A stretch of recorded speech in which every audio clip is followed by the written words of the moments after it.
So it's like 5:30 in the morning. I don't need to leave till much later, but I just couldn't sleep.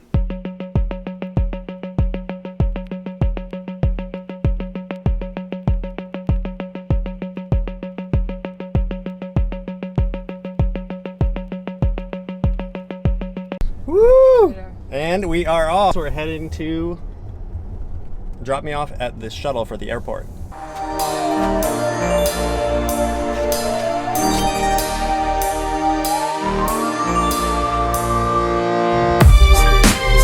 Arriving at the San Francisco airport, our first stop is going to be Terminal 1.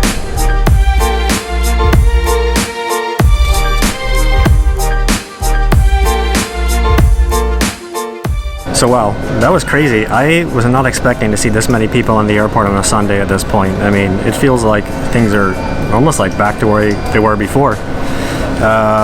Checking in and going through security, there was really nothing different about that. I felt like security was much faster than it normally was, even though there was quite a bit of a line. It just feels like they've sped up the process a little bit.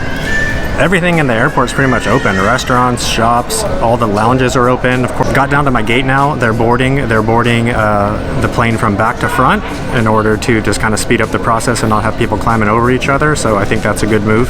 But overall, it's just felt like normal again. Really, like nothing's ever happened in the back of the airport except for everyone's wearing masks.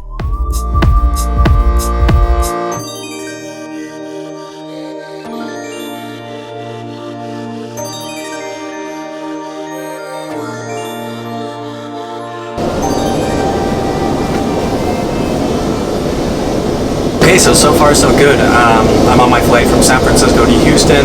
I'd say the plane is about 80% full, but I already knew that because United sent me a message yesterday alerting me to that and giving me the option to book a different flight if I wanted to later in the day that was less full.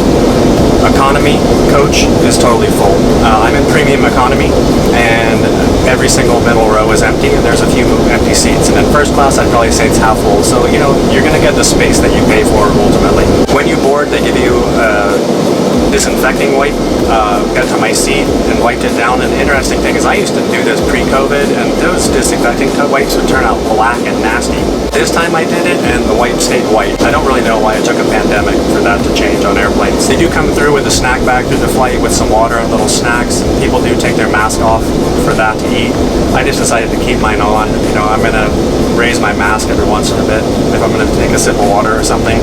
But I just realized taking my mask off and everybody else has it, that's probably the riskiest time, so I'm going to avoid that. I've heard some other good tips is that you are going to request a meal on an international flight.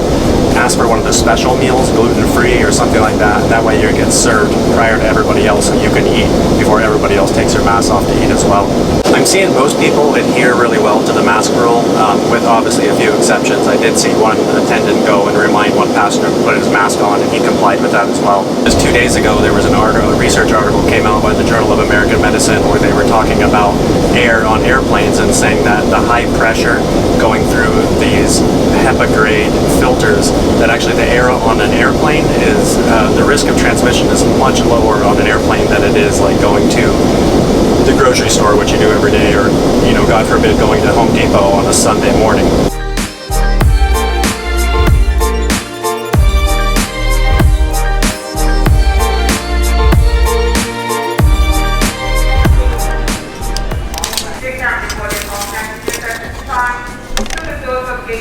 Texas barbecue. So look, buying a ticket from San Francisco to Houston or from Houston to New York or going anywhere within the continental United States, you don't need a coronavirus test. You can go buy a ticket and you can travel anywhere you want.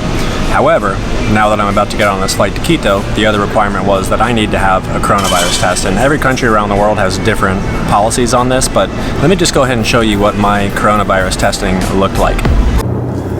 All right, so I'm on my way to get my coronavirus test. Woo!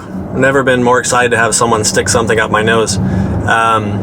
So Ecuador requires that you show a negative result for a PCR test taken 10 days prior to arrival in the country. So I'm within that window, well within that window. And, you know, scheduling this coronavirus test was super easy. I had like 5 or 6 options locally where I live, and I could pretty much schedule it for the next day.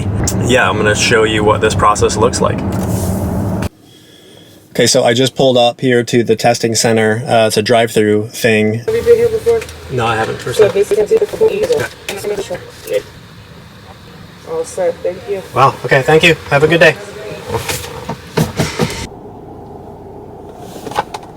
That's it. I'm done. Did the little swab, both noses. It was just a tickle. She put it in the specimen bag, gave me this barcode so I can check my sample thing, and I was out of there. So, yeah, now I just gotta wait for the results.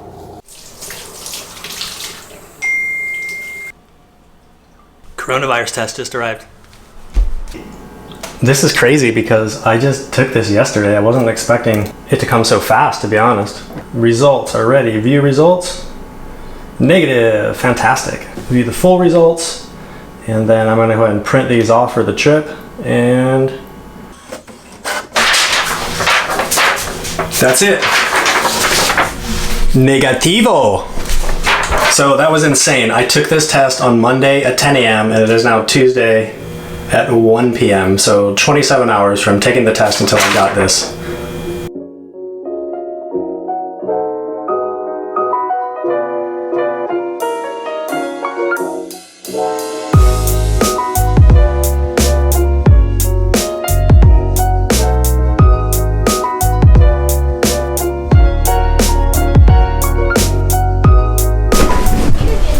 Just got off the plane here in Quito, Ecuador. It's like 1:30 in the morning. We had a little bit of a delay getting out of Houston. Okay, so international flight versus domestic flight. The flight from Houston to Quito actually ended up being probably 90-95% full, which surprised me. I noticed that the level of kind of care people were taking, the personal protective equipment that people were wearing for the international flight to Ecuador, almost everyone was in like a KN95, like a medical grade mask. There was a lot of people with face shields, and there was even people going for like the double up move on the medical grade masks. Even though the flight was more full and it was a smaller airplane, I felt 100 times safer on the international flight. Because think about it, every single person getting on that airplane has had a recent COVID test. Compared to the domestic flight, which no one's required to have a COVID test, so it's kind of a gamble. You don't really know who you're sitting next to and who's on the airplane, whereas with the international flight, you know everybody has been tested recently. They ended up serving a full meal on that flight, which I just thought was weird. The flight from Houston to Quito is actually shorter than the flight from San Francisco to Houston. I think for me, that was the one thing about flying right now, which seems just really awkward. You require everybody to wear a mask in order to avoid transmissions, but then you come out and you serve a meal to every single person at the same time. Everybody takes their mask off and everybody eats. It's like, what's the point of that, right?